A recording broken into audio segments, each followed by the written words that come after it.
Schumacher College is perhaps the only place I know of where it's possible to combine a deep intellectual inquiry with some form of actually living out the implications of the inquiry. And the topics, of course, are always concerned with ecology and why this society of ours isn't ecologically sustainable and what's going wrong with it, what's wrong with our worldview, why aren't we meshing with nature, why aren't we in harmony with nature, what is it that's going wrong.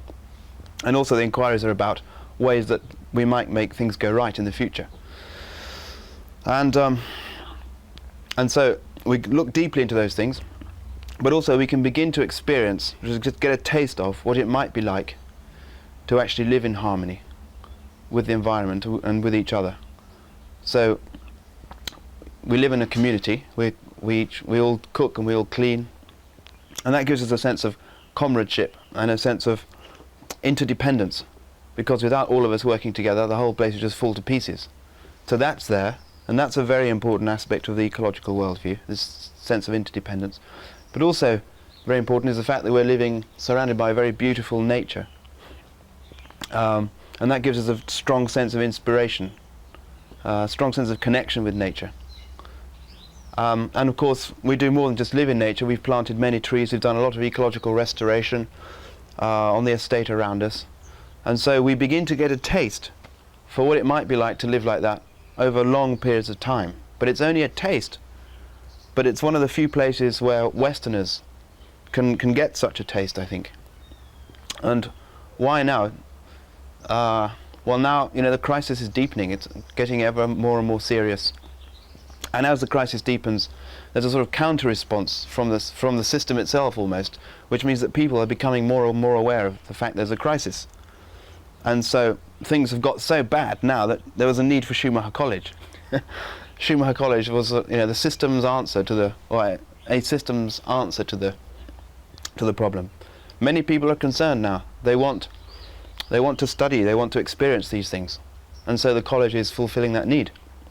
Relax and try and imagine, visualize what that early Earth was like. The crisis is a crisis of the worldview. You know, our conventional society has the wrong worldview. It's pretty obvious that the worldview it has is of economic growth, continuous economic growth, continual development, with no sense of any limits imposed by the environment. That's been known for, I suppose, since the 70s, really. That's first came up. That's the crisis in the worldview. Go back about 3,500 million years to that time. Imagine that the atmosphere had no oxygen then. The way we do it here is we single out people who've made unique contributions to this debate. In other words, people who've been very successful at pointing out these difficulties to mainstream society. So they're often authors, like Fritjof Capra, who's here at the moment. There are some very hefty environmental activists like Helena Norberg Hodge or Vandana Shiva from India. So we invite those people here to give courses, to teach. And then people come to study with them. And so a dialogue starts up. And that dialogue, which is carried on here within an in-group, you might say, amongst people who are already concerned, that dialogue then gets taken outside once the course is over. Every person who's been on the course then becomes like a catalyst. And those catalysts go out and they start dialoguing, we hope, much more with the mainstream than they would here. The early bacteria were probably fermenters, then they discovered photosynthesis, and then some others discovered how to eat the photosynthesizers. Because everyone who comes here is really concerned about what's happening to the planet, about what's happening to our society. Everyone's concerned. And they're all concerned about something that's really awful, but paradoxically, that very concern about something that's awful brings people together. You know, they have a very strong common ground because of this common concern. There's a strong common ground, and that helps people to cut across any differences they might have had, because someone's a scientist and someone isn't, or someone's a lawyer and someone else might not like legal language. You know, those differences can be seen in their correct perspective in relation to the ecological crisis. The climate's moving to a new hot state very rapidly, and many species cannot adapt, and ecosystems are starting to unravel. Everyone who comes here has a tremendous love of the planet, of nature, of the beauty of the planet, of the beauty of traditional cultures, of the beauty of a simple lifestyle. Everyone who comes here shares that. Everyone who comes here knows that the mainstream way is the complete antithesis of that. Therefore, the kelp totally disappears, and all the life associated with the kelp disappears, and you get a massive crash in species diversity. Well, the most exciting thing I've discovered is to be able to experiment with combining experiential approaches to learning with intellectual approaches. I'm very interested in Gaia theories, you know, and also in eco-philosophy and deep ecology.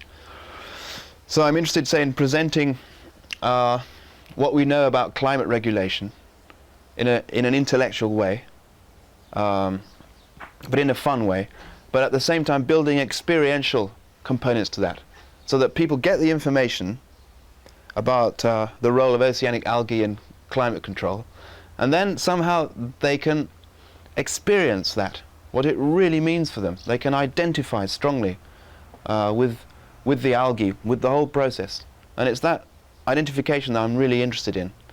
And I've had some opportunity here to experiment with that sort of approach. And I'm going to show you some pictures of Costa Rica, which to me is one of the most beautiful places on Earth, which really embodies so many aspects of Gaia. But I try not to put too much scientific detail into the talks. And I use a lot of overhead illustrations. So it's not just voice, but it's also pictures. And then I'll use music. Sometimes I play my own small South American guitar. Sometimes I use tape music.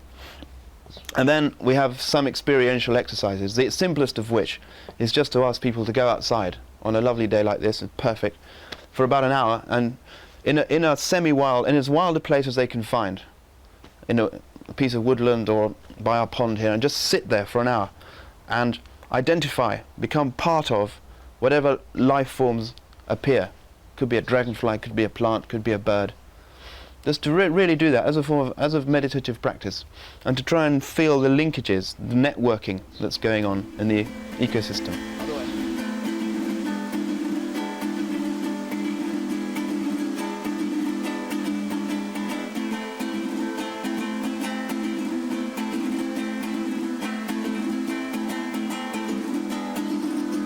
It teaches us that everything is interdependent, and we know that even on from a scientific point of view. Even the most hard-nosed scientists can't deny that, you know, that plants produce oxygen, that we depend on oxygen, etc., etc. And they also can't deny the incredible cycling that goes on within ecosystems and within the whole planet, of nutrients, of essential elements for growth, etc. And of the economy, of the beautiful economy of nature, the way nothing's wasted, the way everything's used over and over again, the inventiveness, the cleverness, the creativity of it. And that's a really inspiring thing to tell people. But also it teaches us that unless we ourselves behave in similar ways, unless we recycle, etc., unless we fit in harmoniously with the cycles of nature, then we're on the way out. It also shows us that species that haven't done this in the past, you know, when I say the past, I mean in the evolutionary history of the planet, those species that haven't done this have gone extinct. And we might well do the same. And the ultimate extension of scientific ecology is Gaia theory, Jim Lovelock's Gaia theory. It's a very scientific theory, it's an ecological theory, and it talks about the whole planet as a living being. And that is a tremendously important concept. Scientifically, of course, but also from the point of view of the general public, because if the general public, non-scientists, could get hold of the idea of Gaia as a living being, it gives people something to identify with, something to be part of, something to participate in. You know, every breath I take, I'm participating in the whole cycle of life. And Gaia, the word Gaia, which is the Greek's name for the earth goddess, is just marvelous at making you feel part of all this. Whereas the scientific term, geophysiology, gives you a more precise idea of what it's about, but it's rather dead, rather a dead term, leaves you rather cold. So ecology, I think the most interesting aspect of ecology is Gaia theory, because it transcends science and inspires everyone to feel themselves as part of the, well, inspires them to feel their ecological reality.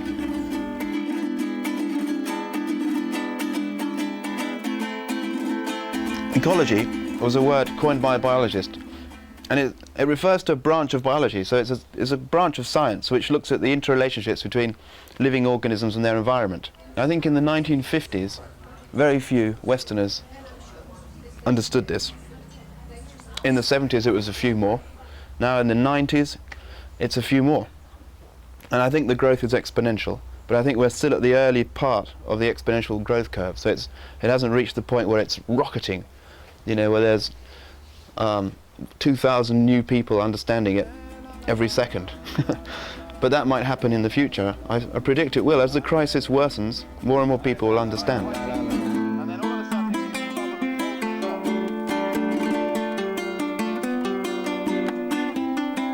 I think there'll be more places like this, and I think there should be more places like this. I don't think Schumacher College should have the monopoly on this kind of understanding, this kind of learning. We need many more places, and each place like this should have a different approach. Some could be more linked into the land and be less theoretical. Others could be more theoretical. Others could be more focused on political action. Others could be more focused on meditation. But we need many, many more centres like this.